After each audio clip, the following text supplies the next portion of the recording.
5:42 a.m. at Logan International Airport. The cold, early winter air sneaks through the automatic sliding doors, brushing against the skin like a reminder you have entered a space where people are categorized before they even speak. Autumn Riley stands in front of the priority check-in counter, not carrying a sleek leather suitcase, not holding a designer bag. Over her shoulder is an old canvas bag, and in her hand is a first-class ticket. She is not the person they expect to see here. Kyle, a young staff member in a uniformed suit, looks her up and down with a gaze sharpened by hundreds of encounters, a gaze that knows who belongs and who does not. "Good morning, ma'am, this is for business and priority passengers," he says, his tone polite, but the suspicion seeps through every word. Autumn presents the QR code of her ticket, saying nothing more. Kyle scans the code, the screen displaying all the details, seat 1A. He nods, maintaining his professional tone. "Yes, please proceed." As she walks away, he tilts his head and whispers to a colleague next to him, not realizing his voice is just loud enough for her to hear. "I thought she was in the wrong line." A snicker follows. Autumn doesn't react. She's too used to being judged before she's even greeted. Through security, even with her pre-check, she is selected for a random check. They rummage through her bag, a book, a few personal items, and a thick envelope sealed with red wax. "What's this?" the officer asks. "Legal documents," she replies, her voice even. "Are you a lawyer?" "Not exactly." The officer doesn't ask further, just looks at her for a few seconds before letting her go. No apology. No explanation. She arrives at gate C9 well before boarding time. The business lounge is quiet. Men in suits, women with designer luggage, and staff bowing their heads with rehearsed smiles. No one sits near her. A baby in a stroller stares at her. When Autumn smiles, the baby's mother quickly turns the stroller in the opposite direction. She sits there, not touching her phone. There's no need. Everything that needed to be done today was planned more than 3 years ago. A boarding announcement rings out. Boarding Group 1, Flight 1187 to Denver, first class and elite passengers may now board. Autumn stands up, walking slowly toward the gate. The staff member at the counter is a woman named Sloan, with her hair neatly tied up, makeup just enough to maintain a smile but unable to hold her gaze. When she sees Autumn, Sloan doesn't ask, she simply says, "We're only boarding business and elite passengers." Autumn hands her the ticket, her voice unchanged, 1A. Sloan glances at the screen, hesitates for a moment, then reluctantly nods. "Please proceed." As Autumn walks down the jetway, she feels the gaze behind her, not curiosity, but suspicion. No one expects her in this position. And because of that, every gaze tries to find a reason to deny the reality they are seeing. In first class, she makes her way to seat 1A. No hesitation. No looking around. She sits down, places the envelope in the seat pocket, fastens her seatbelt. The man seated next to her, 1B, gives a polite nod, then turns back to his iPad. The engines start. The cabin door closes with a decisive sound, like the end of one chapter of the day. Autumn tilts her head to look out the window where the steel-gray sky is still sleepy. She knows what's coming, not the storm in the air, but the storm in the eyes of others. A type of weather that is never forecasted. The flight attendant begins serving drinks. Seats 1, then 3, then 4 all receive warm towels. Sloan passes by her twice without stopping. No questions, no glances, no gestures.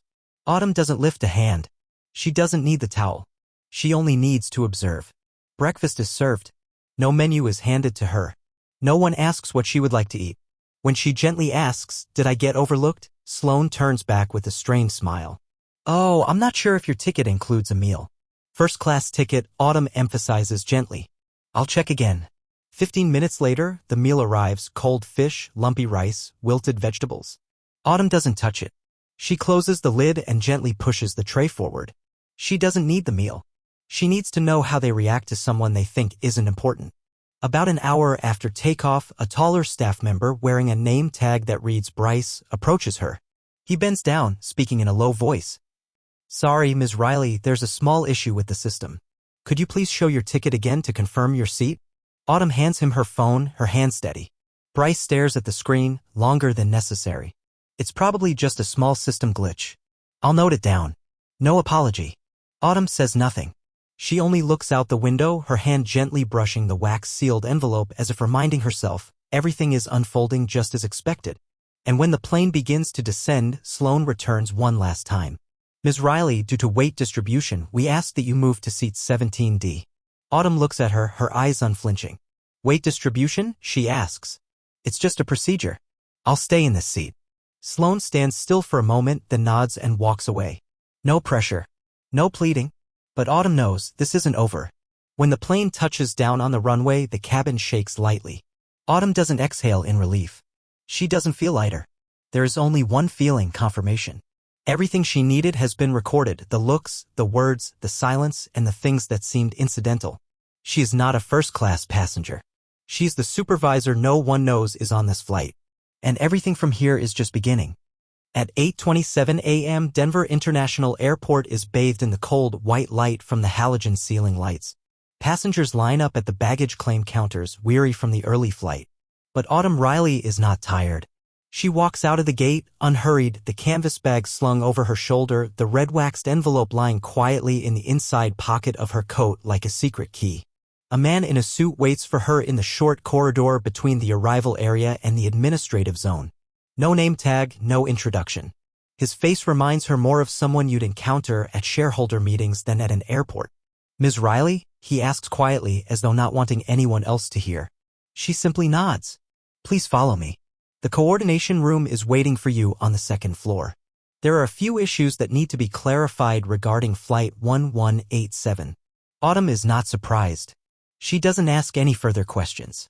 Each step she takes behind this man is a step deeper into the machine that operates thousands of flights, tens of thousands of people, and each of their biases. They pass through a metal sliding door marked "Staff Only" and enter a hallway where the white walls blend with the anonymity of the place. Inside the small meeting room are three people: a human resources supervisor, a legal representative from the airline, and a man in a black shirt, the senior operations manager for the Western routes. She sits in the chair. No one offers water. No one smiles. "Ms. Riley," the man begins, "we need to verify some issues regarding your behavior on the flight." She doesn't answer, only places the red envelope on the table, gently pushing it toward them. "We're not here to discuss the documents," the legal representative says quickly, her voice cautious but firm. "No," Autumn says, her voice deep and as steady as the table. "You're exactly here to discuss them. Because every action you considered suspicious falls within the purview of the anonymous asset monitor." The operations manager furrows his brow. "Monitor?" Autumn pulls out a thin metal card from the inside pocket of her coat, engraved with the Genesis Holdings logo, the company that holds nearly 42% of the stock awaiting merger approval with this very airline. The card contains a QR authentication code and an encrypted investment management chip. Title: Stakeholder Witness. Verification code: A9903. Directly appointed by Genesis on the 2nd of last month. The silence in the room thickens to the point that the sound of the air vent above is clearly audible. She stares directly into each person's eyes. "And I have the complete logs, hallway camera footage, internal guest records, and the flight service log for Flight 1187. This includes being overlooked during towel distribution, being denied a meal, and most importantly, the attempt to reassign my seat under the reason of cabin weight distribution. All of it has been recorded and sent to the audit department at Genesis." The human resources supervisor swallows. The legal representative blinks, awkwardly opening her laptop as if to double-check some records. Autumn stands up. "I don't need an apology. I need your system to stop treating my quiet presence as a threat. I don't demand service. I verify your reflexes when you think I'm no one." The operations manager stands up instinctively, stammering, "We didn't know." "Exactly," she interrupts. "And that's the whole problem." She doesn't wait for a response. She retrieves the red envelope, stuffs it back into her coat pocket, turns, and leaves the room. On her way down to the ground floor, she opens her phone, logs into the Genesis operation portal, and scans her fingerprint for verification. A green icon appears. Verification complete. Situation: discrimination. Evaluation code: next action authorized. Autumn doesn't smile. But in her heart, a great door has just opened. Autumn Riley exits the administrative area of the airport with a clear, deliberate stride, not rushing but unmistakable. She doesn't look back. What needed to be left behind is already left, not through words but through the system. She knows well, human behavior can be denied, but data cannot. Waiting for her at the door is an older woman in a gray coat with a simple name tag, E. Thorne. No introduction. Just a brief glance and a nod. "The car is waiting," she says, her voice neither loud nor soft. "The council confirms you have the right to initiate a direct review." Autumn nods and follows her to a black SUV parked in the staff-only section. No company logo. No personal driver. But it's clear this car is not for regular passengers. Is there anyone on the council who opposes triggering stage 2? Autumn asks. Thorne shakes her head. No opposition. Only silence. And as you know, silence is a form of consent. Autumn finishes for her. The car speeds down the highway leading out of the airport, the early morning sunlight slipping through the layers of tinted windows. Inside, Autumn activates her secure tablet connecting directly to the Genesis network. A series of documents unfolds, not only data about the flight but also customer behavior assessments, service behavior records, internal approvals, and employee markings under the culturally incompatible code. There are 243 cases like hers in the past 6 months. Most of them never receive a response. Some are quietly stored under labels like difficult to cooperate, non-compliant, or potentially disruptive passenger. The only difference is, this time, they've chosen the wrong person. We've discovered, Thorne says, a string of 11 cases flagged by the same group of domestic staff just in the last 45 days. The overlap is higher than normal. Autumn is not surprised. They think they're upholding standards while in reality they've built an unofficial classification system. And what do you want to do? Thorne asks, her gaze still forward. Autumn looks directly at the screen. Make them see themselves. In the mirror. In broad daylight. The car turns into a large glass building, the Havenport Digital Operations Center. This is not a place for receiving guests, but a place where the finance, operations, and brand development councils meet in private every week. Autumn is taken directly to the 14th floor. No invitation required. No name on the schedule. Just a scan of her card.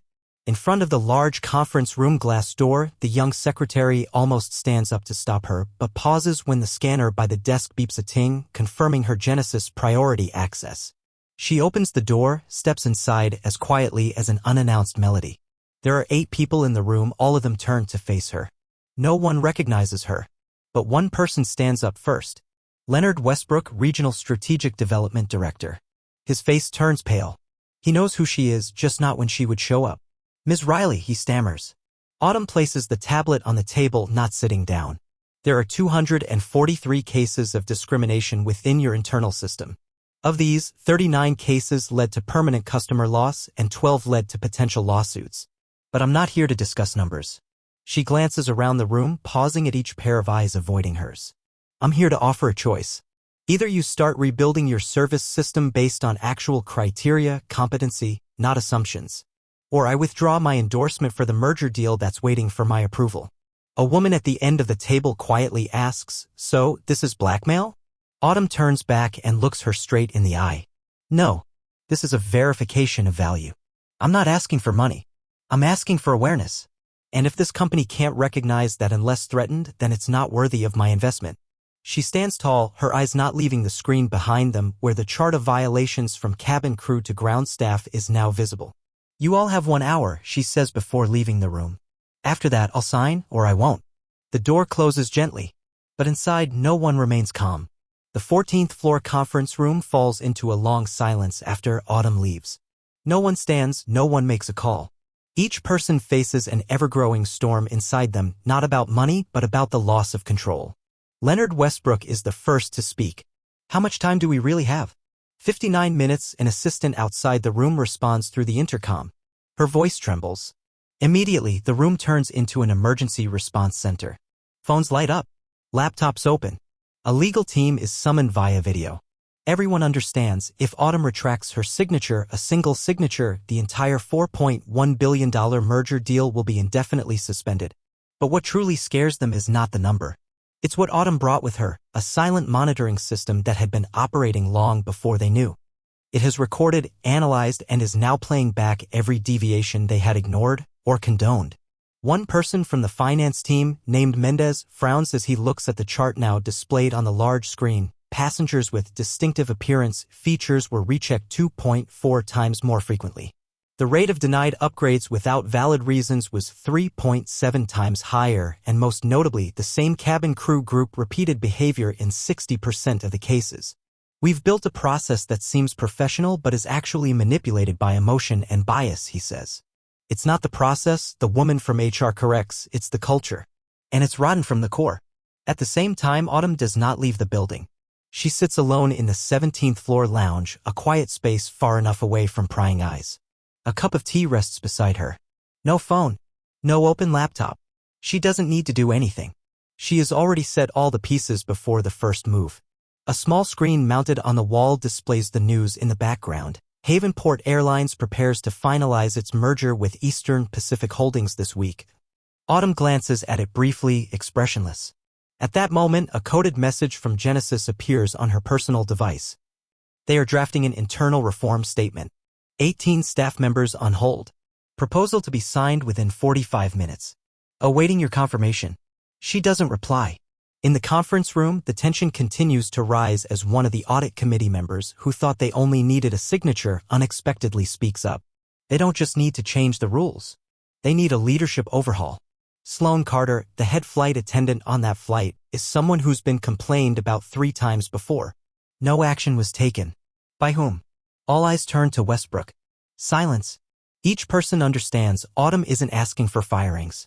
She doesn't need revenge. She is simply making the system face itself, a mirror that cannot break, cannot turn away.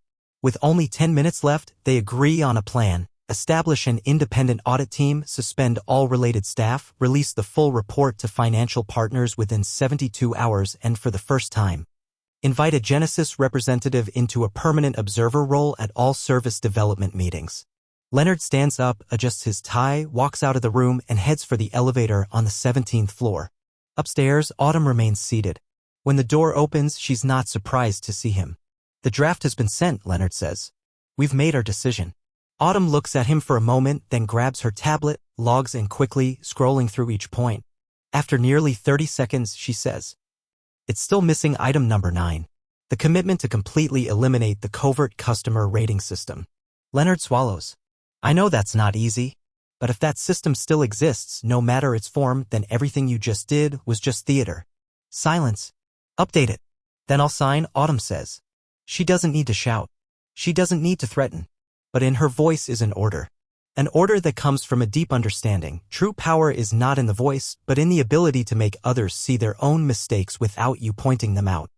At the same time, the final draft was revised according to Autumn Riley's requests and ready for her signature. Outside the headquarters of Havenport Airlines, change had already begun to ripple outward like waves on the surface of water.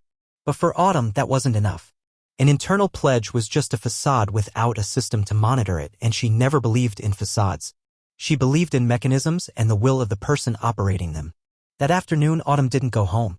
She went to the office of someone few would have guessed. She still kept in touch with Maxwell Reed, former chief data officer at a customer behavior analytics startup, who had been pushed out of the industry after uncovering an airline's internal AI system that ranked passengers based on unofficial racial profiling.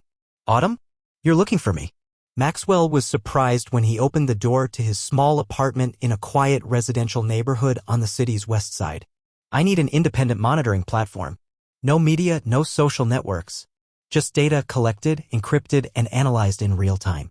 I want to know if a flight attendant walks past a brown-skinned passenger without offering water, or if the priority check-in system overlooks customers whose surnames aren't ethnically European. Maxwell was silent for a moment, then gave a slight nod. So you don't just want a reaction. You want a system that feels every time it goes wrong. Autumn looked at him. Not feels. It must be forced to feel. 3 days later, Havenport Airlines announced a new platform, Echelon Audit, a behavior observation system not aimed at monitoring passengers but at reassessing the company's own employees and service chains. Every interaction would be encrypted and sent to an independent observer group including representatives from human rights organizations, a behavioral ethics advisory board, and Autumn.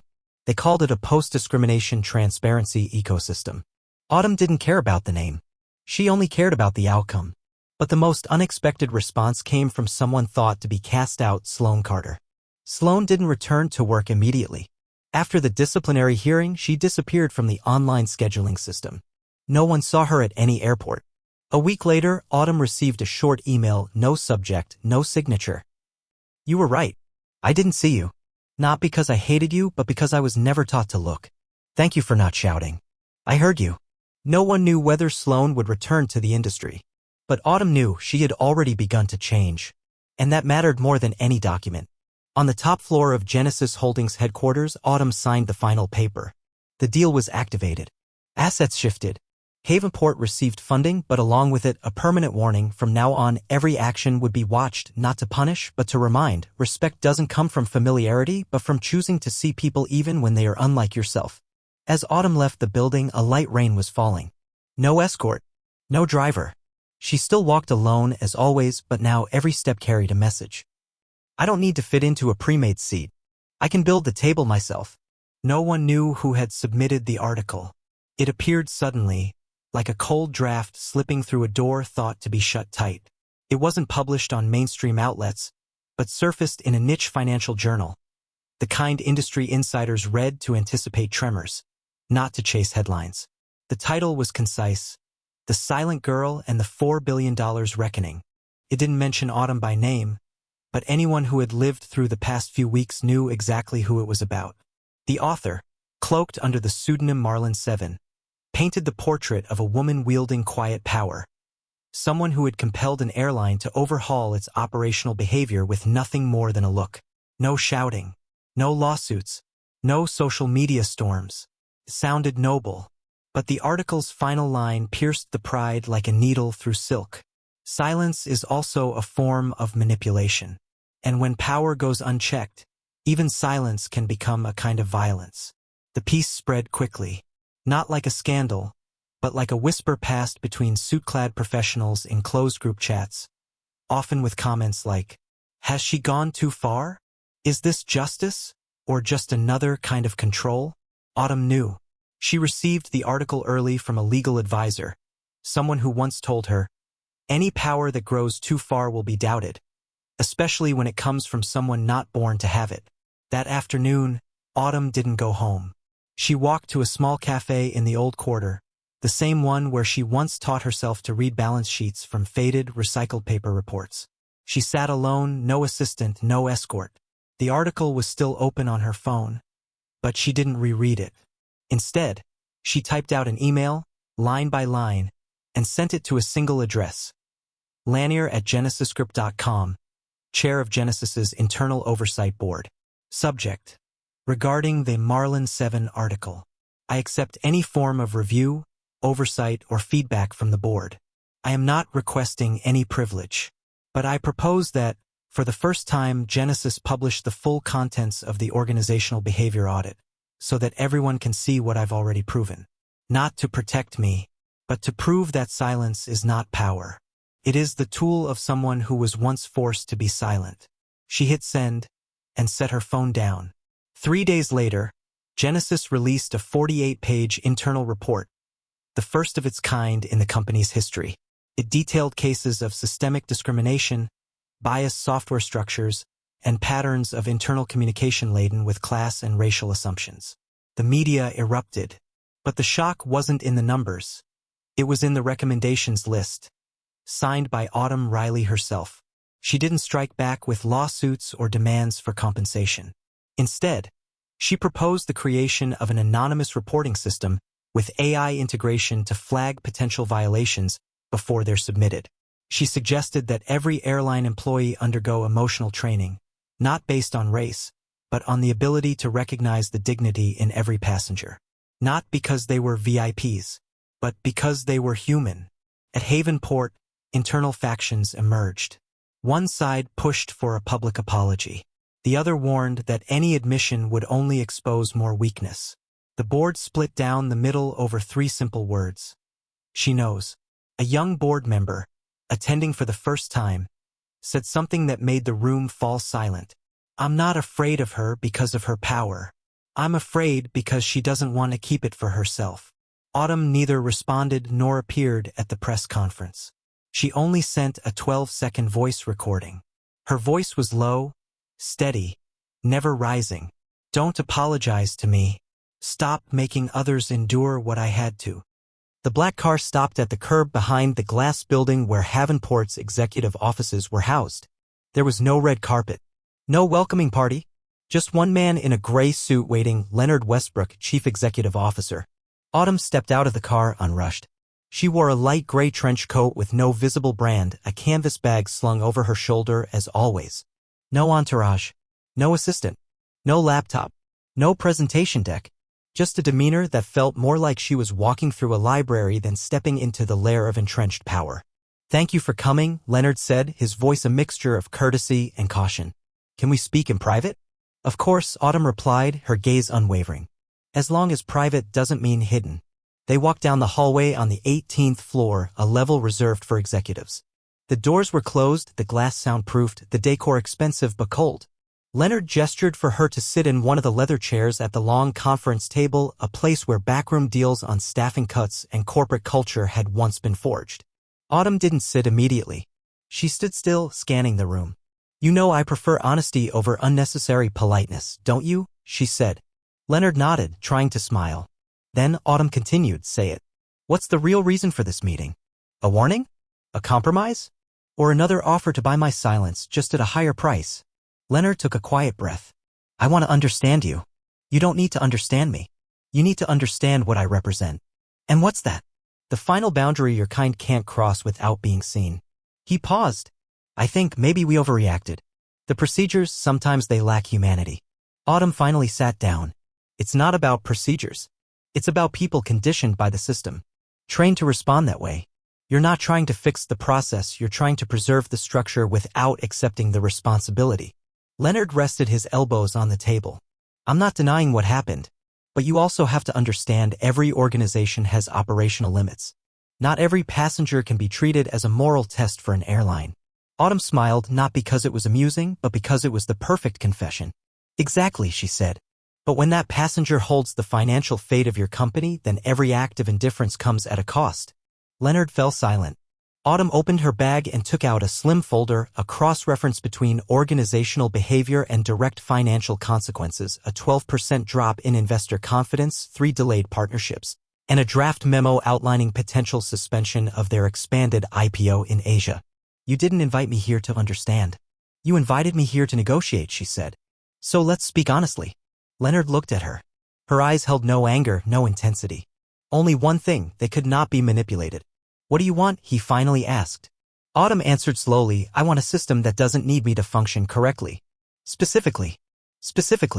She leaned back in her chair. "Release internal data on service allocation by seeding class and demographics. Deploy AI models to detect bias in employee behavior. Erase all wrongly flagged passenger records. And most importantly..." She paused. "I want a regulation that no employee has the right to withhold respect just because they believe the person in front of them can't fight back." Leonard bowed his head, not in surrender, but in realization that he had no moves left. "And if I can't convince the board?" "You don't have to," Autumn replied. "I'm not waiting to be convinced. I'm just waiting for you to prove you're unfit to keep your position. No fury. No ultimatum. Just the truth standing there, unapologetic and uncovered." She stood, picking up the file. "And Leonard," she stopped at the door, "don't worry. I won't speak to the press. I don't need to. They'll find out on their own.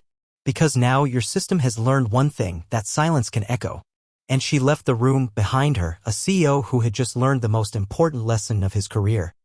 Not everyone with power seeks to dominate. But when they're forced to use it, the system should be ready to change. Or disappear. In front of her was the beta version of the monitoring system she had requested, Mirror, a machine learning algorithm trained to detect behavioral bias in passenger service based on identity markers, skin color, gender, age, clothing, and even patterns of speech. The project had never been publicly tested in commercial aviation because it asked an uncomfortable question: are the people within the system operating fairly or simply conveniently? Each red dot represented a passenger skipped during the hot towel service. A gray line indicated a service denial without a valid reason. Then there were the purple clusters, passengers flagged internally despite having no significant direct interaction. Autumn zoomed in on a labeled data cluster, Flight 447, Boston to Denver. It was her flight. Each action was re-encoded: the subtle glide past a seat, the lack of eye contact, the logged reason of non-compliance simply because a passenger didn't smile. The algorithm returned a warning sequence. High bias probability cluster detected. The behavioral bias rate on that flight exceeded the average by 87%. No longer a feeling. No longer a debate. This was evidence.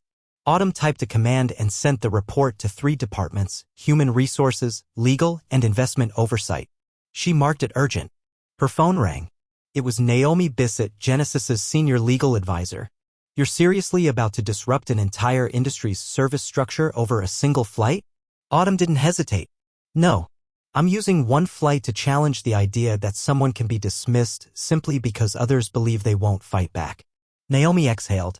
Havenport is proposing a reform package, layoffs, retraining, increased funding for diversity training. What more do you want? Not more training, Autumn said. I want the reflexive system they built, the one that made them believe they had the right to behave that way, to be exposed. No one fixes what they don't first admit is broken. Naomi was silent. Autumn knew she understood. The issue wasn't violence. It was systematic exclusion, quiet, efficient, and repeated under the name of procedure.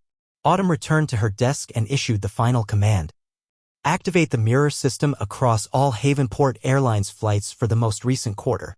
File name, 2025_Q2_behavioral bias audit_active. When you can't change people instantly, you build a system that forces them to look at themselves. And in that reflection, what they see isn't always the face they expected. That morning on the 42nd floor of the Havenport Financial Tower, an emergency meeting was called.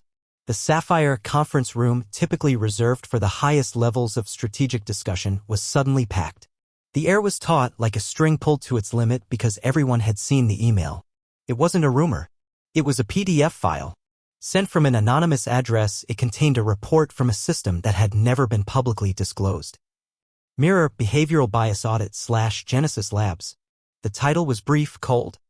Behavioral Bias Overview, Q2 2025 Subject of Analysis, Havenport Airlines. Below that was a palette of data, heat maps, statistics, interaction charts. No opinion. Only evidence. And it revealed an undeniable truth. Nearly 63% of passengers flagged for behavior or internally processed fell into categories of color or appearance that didn't match the unspoken corporate traveler archetype. Another chart showed priority distribution data, the one skipped during service: hot towels, drinks, greetings, names. One name appeared in the key identity nodes. Riley Autumn, subject 9903A. But not just as a passenger, as the trigger point for the entire audit. She was the trigger, a marketing director asked, barely believing their own voice. No, the head of strategic operations corrected. She's the audit subject. And the final decision-maker on Genesis's next round of funding. Silence. Each person in the room replayed the chain of events from weeks prior: a mildly disruptive passenger, an internal report uploaded, then quietly taken down with no explanation. And now it turned out that passenger didn't just have a name. She had veto power. Meanwhile, in her office at Genesis, Autumn sat across from Naomi Bissett. On-screen was a live feed of media coverage and stakeholder responses. Hashtags were starting to trend. Hashtag streetwear on board. Hashtag flying while black. Hashtag seat 1A. Hashtag MIRROR revealed. CNN, BBC, Vox, Quartz, all were picking it up. But Autumn wasn't speaking to the press. No stories. No live streams. The only thing she did was send a command. Activate Mirror Phase 2 Post-Media Response Analysis. Naomi sipped her coffee. You're driving them insane. No, Autumn replied, eyes fixed on the screen. I'm making them look at themselves. Naomi set her cup down. They're asking for a closed-door meeting. Tomorrow morning. With the full Havenport board. They're ready to apologize. An apology isn't the goal, Autumn said slowly. Change is. That afternoon, in a staff lounge at the airport, a flight attendant sat in front of a tablet screen. The news was playing back a leaked audio clip, a conversation between two attendants describing a passenger as out of place in first class, probably just used up miles or something. The anchor's voice cut in. And now, that very woman holds veto power over Havenport Air's entire $4.1 billion merger deal. One moment of silence has become the loudest accusation. The attendant swallowed hard. It was her own voice. Across the city, Leonard Westbrook stared at his phone. Tomorrow's meeting, Autumn Riley. No assistant. No PR team. Just her and 3 members of the board. On his desk sat the investment contract, suspended. At the bottom, one line. Reactivation requires authorization from stakeholder 9903A, absolute, non-negotiable. Leonard closed his eyes. Autumn hadn't spoken on the plane. She hadn't argued. Hadn't made a scene. And that was exactly why they thought she couldn't do anything. Now he understood. She didn't need to raise her voice. She just needed to be heard. And when silence is truly heard, It echoes louder than any scream. 48th floor conference room, Havenport Tower, 8:03 a.m. No stage lights. No media cameras. Only a long mahogany table, 8 chairs evenly spaced on either side, and one empty seat at the head reserved for the only person capable of changing everything, Autumn Riley. She entered the room with her usual silence. White shirt, black trousers, no jewelry, no badges. In her hand, a slim leather briefcase carrying nothing but a document folder and a pen. Leonard Westbrook, executive chairman of Havenport Air, stood to greet her, but Autumn simply nodded. She didn't extend her hand. "We're very grateful you came," Leonard began. Autumn pulled out her chair and sat upright. "I'm not here for gratitude," she said. "I'm here to end this." A second of silence drifted across the room like smoke. The CFO shifted in his seat. The general counsel exhaled hard through his nose. Only Leonard remained composed. "We acknowledge that the system failed," he said. "And what you experienced does not reflect the values Havenport aspires to." Autumn placed her briefcase on the table and calmly pulled out a copy of the merger agreement. The cover page bore the veto clause marked Stakeholder 9903A. She laid down another sheet, the Mirror Phase 1 Analysis Summary. "It wasn't a failure," she said. "It was the model." Leonard swallowed. "What do you want?" She didn't answer immediately. Instead, she opened a second file, this time an action plan. Eliminate all internal passenger classification based on subjective behavioral indicators. Make public the data on frontline staff training and disciplinary handling of microaggressions. Build an anonymous reporting system directly integrated into Mirror, giving passengers the right to provide strategic-level feedback. 12 months to retrain the system from the ground up. If targets aren't met, funding is withheld. She slid the file across to Leonard. "These are the conditions under which I'll authorize the merger," Autumn said. "Otherwise, Genesis's $4.1 billion investment will never move." "These demands," the general counsel began. Autumn cut him off with one quiet question. "Have you ever been asked to leave a seat you paid for simply because you didn't look like the people around you?" He said nothing. Autumn took out her pen. Not a luxury one, just a standard issue pen. But the ink it laid down would determine the fate of a corporation. "You don't need to give a speech," she said. "Because what I need isn't an apology. It's a new structure." She signed. A single line. Clean. Final. Leonard leaned back in his chair. No sigh of relief. Just a bowed head like a man who'd been given a second chance but knew he hadn't earned it.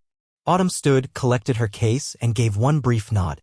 On her way out, she passed the large digital board showing Havenport's stock price. Each flickering number reflected a different future.